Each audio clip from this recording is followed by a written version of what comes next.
Hello guys, this is Ashna Sharma. Welcome you on my YouTube channel Learn With Concept by Ashna Sharma. Now signing in. हमारी work education and Gandhi ji नई तालीम की series चल रही थी, तो उस सीरीज़ में आज का नेक्स्ट लेक्चर है। आपने इससे पहले प्रीवियस वाले लेक्चर में आपने फैमिली पढ़ा था कि कम्युनिटी एंगेजमेंट में फैमिली का कैसे इंपॉर्टेंट रोल है। अभी हम बात करते हैं वर्क एजुकेशन नई तालीम के रेफरेंस में कम्युनिटी एंगेजमेंट एंड स्कूल का क्या कॉन्ट्रीब्यूशन है। तो आपको पता है हम बात करते हैं, तो स्कूल के बारे में मैं बता दूं आपको कि स्कूल क्या है। एक तरीके की एक्टिव एजेंसी है, ओके नाउ, और फॉर्मल एजेंसी भी है ना। एक सिस्टमेटिक वे से आपको शिक्षा देने की कोशिश करती है। तो ये तो स्कूल है आपका, तो आप इसे डिनाई नहीं कर सकते हैं। तो स्कूल एक एक्टिव एजेंसी है और फॉर्मल वे में शिक्षा देती है आपको। हाँ, ये कम्युनिटी के साथ कैसे इंगेज होकर चीज़ों को सीखने की कोशिश कराती है बच्चों को। आपको पता है कि स्कूल के बिना हमारी सोसाइटी का कोई मतलब नहीं है, और जब स्कूल और सोसाइटी ही नहीं होंगे, सोसाइटी में हमारे स्कूल नहीं होंगे, तो हम लिटरेट कैसे होंगे, और लिटरेट होंगे नहीं होंगे तो बाकी के काम सारे कैसे होंगे। तो इसके बारे में हम बात करते हैं। It is no secret the parental environment is an integral. आपको पता है कि स्कूल का बहुत इंपॉर्टेंट रोल है, इसमें कोई वो नहीं है, सीक्वेंस नहीं है, ना ही कोई सीक्रेट है कि स्कूल को अच्छा बनाने के लिए, इफेक्टिव बनाने के लिए, बच्चों के लिए, ठीक है, पेरेंट्स का काफ़ी इंपॉर्टेंट रोल है ना। स्कूल को एक तरीके से देखा जाए तो एजुकेशनल फ्रेमवर्क मानते हैं, और इसको सक्सेस बनाने के लिए पेरेंट्स का बहुत ही इंटीग्रल या इंपॉर्टेंट रोल है। हम इस चीज़ को डिनाई नहीं कर सकते हैं। और स्कूल आपको प्रॉपर वे में एक एक्टिव एजेंसी की तरह काम करता है, जो कि एक इंफ्रास्ट्रक्चर अच्छा होता है, वहाँ की बिल्डिंग अच्छी होती है, प्रॉपर टाइम टेबल होता है, प्रॉपर कोर्स होता है, जहाँ पर जाकर आप शिक्षा को ग्रहण करते हैं ना। एक तरीके से देखा जाए तो स्कूल क्या है, एक तरीके से school school considered as a temple of education है ना। स्कूल को हम शिक्षा का मंदिर भी मान सकते हैं, है ना। School can be considered as a temple of education. तो मतलब स्कूल वह है, या विद्यालय वह संस्था है जहाँ पे हमें शिक्षा ग्रहण करने के लिए जाते हैं। विद्यालय एक तरीके का मंदिर है जहाँ पे हम शिक्षा को ग्रहण करते हैं या एजुकेशन को लेते हैं। तो आपको पता है कि बहुत सारे स्कूल्स हैं जो अपना अपना नॉर्म्स एंड कंडीशन फॉलो करती हैं, ठीक है। उनको हम वर्क एजुकेशन के माध्यम से कैसे दे सकते हैं। Numerous studies have been identify the parent engagement and the critical factor. यहाँ पे कम्युनिटी इंगेजमेंट की बात की है तो उसमें फैमिली और स्कूल तो आएगा ही आएगा। तो देखिए, स्कूल को सक्सेस बनाने के लिए पर्टिकुलर हमारे पेरेंट्स कैसे रिस्पॉन्सिबल हैं, और हमारे स्कूल एनवायरनमेंट को बेटर बनाने के लिए हमारे पेरेंट्स कैसे इन्वॉल्व। मान लीजिए हमने जिस भी स्कूल में अपने बच्चे का एडमिशन कराया है, तो उस स्कूल में जाहिर सी बात है हम जाएंगे, इस स्कूल के इंफ्रास्ट्रक्चर को देखेंगे, बिल्डिंग को देखेंगे, फिर वहाँ का एडमिशन प्रोसेस क्या है, वहाँ की फैसिलिटी क्या क्या है, बच्चों के बारे में पता करने की कोशिश करेंगे कि यहाँ पे टीचिंग फैकल्टी कैसी है, हमारे बच्चों को कैसे शिक्षा मिलेगी, किस किस माध्यम से मिलेगी, और क्या क्या रिस्पॉन्सिबिलिटीज़ हैं। ये सारी चीज़ें आप वहाँ जानने की कोशिश करेंगी। तो जाहिर सी बात है कि आप एक कम्युनिटी में रह रहे हैं, तो आपका अच्छा इन्वॉल्वमेंट है और अच्छा एंगेजमेंट है स्कूल एनवायरनमेंट को बेटर बनाने के लिए, ठीक है। Much of a child life and the education occurs outside the classroom. बहुत सारी चीज़ें हैं कि बच्चा अपनी लाइफ में बहुत सारी चीज़ें स्कूल के बाहर भी सीखता है, अपने क्लासरूम के बाहर भी सीखता है, no doubt. What happens before the school days starts and after it ends. देखिए, क्या होता है कि जब बच्चा स्कूल में आता है तो उससे पहले वो बहुत सारी चीज़ें अपने फैमिली से सीख कर आता है ना। फैमिली उसे ये सिखाती है कि बेटा क्या गलत है, क्या सही है, ठीक है। चीज़ों को आइडेंटिफाई करना सिखाती है, अपने लाइफ में ये बताती है कि क्या गलत है, इसको हमें करने से क्या लाभ होगा, है ना, इसको करने से हमें क्या नुकसान होगा। तो नेगेटिव पॉजिटिव सारे तरह की एजुकेशन हमें फैमिली में मिलती हैं। एक तरीके से देखा जाए तो फैमिली क्या है, फैमिली एक तरीके से प्राइमरी पाठशाला या प्राइमरी स्कूल बोल सकते हैं ना। Family is considered as the primary school of every child. हर बच्चे के लिए फैमिली जो है वो प्राथमिक पाठशाला है। क्यों? क्योंकि वहाँ की माँ एज ए टीचर काम करती है, फादर एज ए टीचर काम करता है। तो दोनों मिलाकर बच्चे को एक अच्छा एजुकेशन देने की कोशिश करते हैं। उसके बाद वो उसको स्कूल में एडमिशन दिलाते हैं जब उसकी प्रॉपर एज हो जाती है, ठीक है। लेकिन उससे पहले वो जो कुछ भी सीखता है वो फैमिली बैकग्राउंड से ही सीख कर आता है, ठीक। तो इसमें हम डिनाई नहीं कर सकते कि कम्युनिटी एंगेजमेंट इन्वॉल्व है। After it ends the it just the important and impactful in the lines of a student what happens during the traditional school days. देखिए, स्कूल क्या होता है, स्कूल एक ट्रेडिशनल तरीके से चलता है, ट्रेडिशनल सिस्टम पे चलता है कि 7 बजे से 12 बजे तक चला, या 7 बजे से 2 बजे तक चला, 8 बजे से 3 बजे, मतलब अलग अलग स्कूल का अलग अलग टाइम होता है। अपना अपना स्टेट गवर्नमेंट अपना अपना रूल फॉलो करवाती है, ठीक है। तो एक तरीके से ट्रेडिशनल शिक्षा दी जाती है, प्रॉपर वे में दी जाती है, कंटिन्यूसली दी जाती है। मंडे से लेकर सैटरडे तक आपका कॉलेज लगता है, स्कूल लगता है, उसमें कोई छुट्टी नहीं होती है, ठीक है। संडे वर्किंग डे नहीं होता है, संडे हॉलीडे होता है। तो बच्चा एक तरीके से इंगेज हो जाता है पूरी तरीके से, और वो स्कूल में एक सेशन से स्टार्ट करके दूसरा सेशन में कब कंप्लीट करके चला जाता है, पास आउट होकर, उसे खुद भी पता नहीं चलता है। ये तो हमारे स्कूल की इंगेजमेंट थी। नेक्स्ट है हमारा this is why the community engagement and involvement in the school in such work.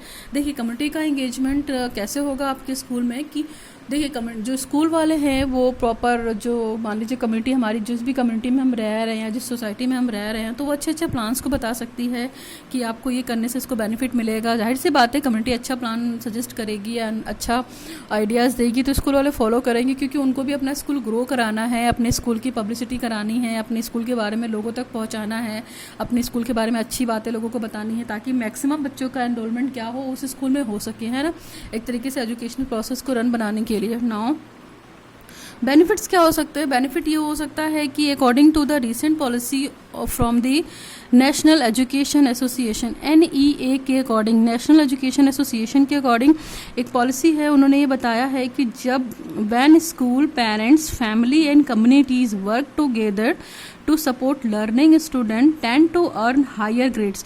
जब स्कूल, माता पिता, हमारी फैमिली और कम्युनिटीज़ मिलकर एक साथ काम करेंगी, ठीक है, तो हमारा जो लर्निंग सपोर्ट सिस्टम है वो बच्चों के लिए बहुत अच्छा हो जाएगा, और बच्चों के लिए अच्छा होगा तो बच्चे हायर ग्रेड की मतलब पढ़ाई कर पाएंगे, वो प्रॉपर वे में स्कूल अटेंड कर पाएंगे, वो रेगुलर ज़्यादा रहेंगे और अपनी स्कूल डेज़ में ज़्यादा टाइम तक स्टे कर पाएंगे। यानी कि अगर वो एनरोलमेंट ले रहे हैं तो वो रिटेंशन की पॉलिसी को मेंटेन करेंगे। जैसे हम प्राइमरी एजुकेशन की बात करते हैं कि हम बच्चों को एनरोल तो करा लेते हैं लेकिन उन्हें रिटेन नहीं करा पाते हैं, तो उसके पीछे बहुत सारे ड्रॉबैक हैं कि पेरेंट्स सपोर्ट नहीं करते हैं, सोसाइटी सपोर्ट नहीं करती है, कम्युनिटी सपोर्ट नहीं करती है। लेकिन NEA क्या कहता है, नेशनल एजुकेशन एसोसिएशन हमारा क्या कहता है कि जब स्कूल, पेरेंट्स और बच्चे और उसके अलावा जो हमारी कम्युनिटी है वो मिलकर एक साथ काम करेगी तो जाहिर सी बात है कि हमारी लर्निंग जो होगी हमारे बच्चों के लिए, हमारे स्टूडेंट के लिए, वो बहुत हेल्पफुल होगी, बहुत इफ़ेक्टिव होगी, उनको सोसाइटी से ऊपर उठाने में बहुत मदद करेगी, ठीक है। और हायर लेवल के लिए वो इनरोल होंगे ज़्यादातर, ठीक है। जिनकी स्कूलिंग अच्छी हो जाती है तो वो हायर लेवल के लिए एफर्ट करते हैं तो वो प्रॉपर वे में कर पाएंगे, ठीक है। इसके लिए कोई डाउट नहीं है कि वो नहीं हेल्प कर पाएंगे। यानी कि एक सपोर्ट सिस्टम जो हमें मिलता है फैमिली से, ठीक है, और कम्युनिटी से और पेरेंट्स से, वो मिलेगा तो बच्चा हमारा बहुत ग्रो करेगा ऑटोमेटिक, और हमारा स्कूल भी ग्रो करेगा और हमारा लर्निंग प्रोसेस अच्छा होगा तो हमारे जो लर्निंग ऑब्जेक्टिव हमने बनाए हैं वो हम सारा अचीव करने में कोई दिक्कत नहीं होगी और ओवरऑल हमारा डेवलपमेंट बहुत अच्छे से होगा, ठीक है। नेक्स्ट है हमारा कम्युनिटी इन्वॉल्वमेंट कैसे हो सकता है। कम्युनिटी इन्वॉल्वमेंट हो सकता है कि the children came to the school regularly at the regular time. बच्चा रेगुलर टाइम पे रेगुलर स्कूल आए, इससे उसको बेनिफिट तो होगा ही होगा और प्लस उसकी कम्युनिटी भी डेवलपमेंट करेगी कि हमारे कम्युनिटी के बच्चे रेगुलर स्कूल जा रहे हैं और रेगुलर स्कूल जाकर वो बहुत सारी अच्छी चीज़ों को वो सीख रहे हैं। और पंक्चुअलिटी की बात की है कि बच्चे को पंक्चुअल होना है, जो भी स्कूल का टाइम है उसको स्कूल के टाइम के अंदर ही जाना है, ठीक है, लेट लतीफ़ नहीं होना है। तो ये भी इन्वॉल्वमेंट है कम्युनिटी का, ठीक है। नेक्स्ट पॉइंट है हमारा क्या है, suggest in the selection of activities related to work education. यानी कि कार्य शिक्षा के माध्यम से हम जो भी एक्टिविटी को सजेस्ट करेंगे, ठीक है, जिससे जो उससे रिलेटेड होगा, उसके इंटरेस्ट से रिलेटेड होगा, उसके नेचर से रिलेटेड होगा, तो कम्युनिटी इसमें भी बहुत बड़ा हेल्प करती है, कम्युनिटी इसमें इन्वॉल्व करती है।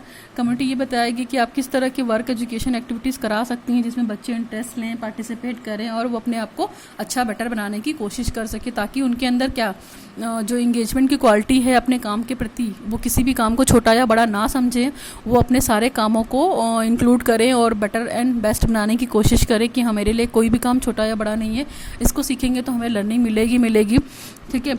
और जो अगर वर्क एजुकेशन में एक्टिविटीज़ की बात कर सकते हैं रिलेटेड, तो वहाँ पे बहुत सारा क्राफ्ट का काम हो सकता है, जैसे लड़कों के लिए पेंटिंग का काम बना दिया, बहुत सारे काम हैं जो एग्रीकल्चर का काम बता दिया, सफाई करने का काम बता दिया, पेंटिंग कैसे करते हैं सारे काम बता दिए, लड़कियों के लिए सिलाई बुलाई, इस तरह की कम्युनिटी इंगेजमेंट के प्रोग्राम को चलाकर हम ये बेसिक क्राफ्ट एजुकेशन को भी आगे बढ़ा सकते हैं, जिसमें गांधी जी ने यही कहा था कि मतलब बच्चों को उनकी लर्निंग के साथ साथ अर्निंग करने का भी तरीका आना चाहिए, ताकि उनकी वोकेशनल ट्रेनिंग डेवलप हो, उनकी वोकेशनल स्किल डेवलप हो और अपने आप को टेक्नोलॉजी के माध्यम से आगे जाकर और अच्छे से बेटर बना पाए सोसाइटी में, है ना। उन्होंने ओवरऑल डेवलपमेंट की बात की है, केवल एजुकेशनल पर्सपेक्टिव वैसे बात नहीं की थी, now activity help in children assessment and evolution. आपको पता है कि बच्चा एक्टिविटी में पार्टिसिपेट करेगा तो लोगों के साथ काम करेगा, सोसाइटी में काम करेगा, एक कम्युनिटी बनाकर काम करेगा, तो उसको लोगों के साथ मिलकर बैठकर उठकर काम करना आ जाएगा, उसका मेंटल डेवलपमेंट बहुत अच्छा हो जाएगा, इंटेलेक्चुअल डेवलपमेंट अच्छा हो जाएगा, लॉजिकल थिंकिंग डेवलप हो जाएगी, बच्चे के अंदर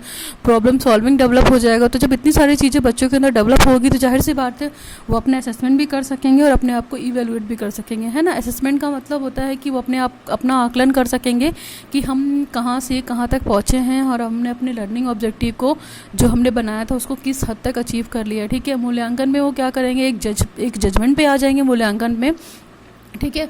और मूल्यांकन में जब जजमेंट पे आ जाएंगे तो वो बता सकते हैं कि हाँ हम इस क्लास को पास करके नेक्स्ट क्लास में आ गए हैं।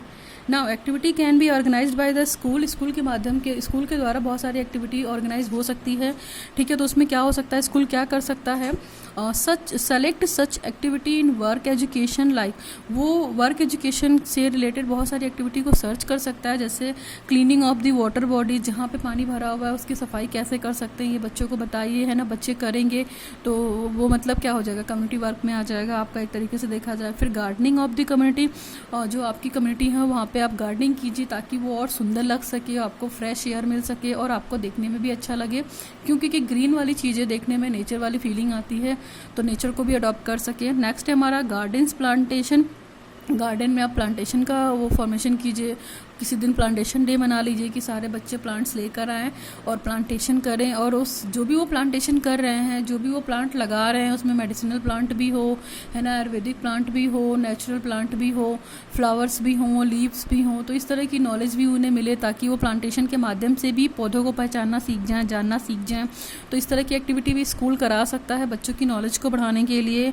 नेक्स्ट है हमारा सोशल जस्टिस, सोशल न्याय, मतलब सामाजिक न्याय की बात करते हैं तो वो पॉलिटिकल बेसिस पे भी सामाजिक न्याय होना चाहिए, इकोनॉमिकल बेसिस पे भी होना चाहिए और सिविक बेसिस पे भी होना चाहिए। तो ये सारी चीज़ों भी करा सकती है स्कूल, इसके बारे में डिबेट करा सकती है, लेक्चर दिला सकती है, अवेयरनेस प्रोग्राम को बता सकती है। फिर making efforts to end the conservatism etcetera, यानी कि जो हमारे सोसाइटी में जो ये लॉ बन गए हैं, ट्रेडिशन बन गए हैं, कस्टम बन गए हैं, जो रूढ़िवादी वाली चीज़ें आ गई हैं, स्टीरियोटाइप्स वाली चीज़ें आ गई हैं, उनको शिक्षा के माध्यम से, वर्क एजुकेशन के माध्यम से आप सोसाइटी में ख़त्म करने की कोशिश कीजिए कि ये सब सारी चीज़ें आपको डेवलप नहीं कराएंगी अगर आप कंजर्वेटिव टाइप के रहोगे, ठीक है। अपने पास ही नॉलेज रखोगे, दूसरों को शेयर नहीं करोगे, ठीक। तो ये एक तरीके का प्रीजुडाइसिस भी होता है कि हमने मान लीजिए पहले से किसी चीज़ से हम हर्ट है और सामने वाले से उसका बदला ले रहे हैं, तो ये भी एक अच्छा टास्क नहीं है।